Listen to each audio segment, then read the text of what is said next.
Sean, vous êtes aumônier bouddhiste en milieu carcéral. C'est un titre qui pique davantage la curiosité que celui d'électricien ou de directeur qualité. Pouvez-vous nous parler un petit peu de ce qui constitue le quotidien d'un aumônier bouddhiste? C'est une bonne question, car le quotidien n'est jamais pareil.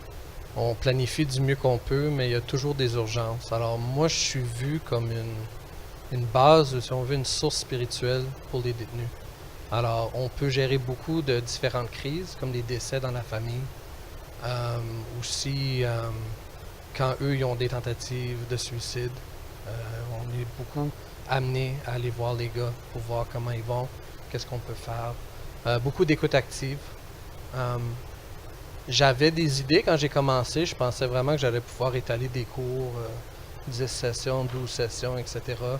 Puis le plus qu'on fait le métier, le plus qu'on s'investit, le plus qu'on voit que on peut peut-être pas faire autant qu'on veut, parce qu'il faut vraiment apprendre à être flexible. Il faut vraiment apprendre à lâcher prise, de se dire aujourd'hui je vais pas faire ce que je voulais, car je dois aller faire ça. Puis aussi, c'est vraiment d'accompagner les gars. C'est vraiment de juste être là pour eux, leur donner une place sans jugement, leur donner vraiment deux bonnes oreilles.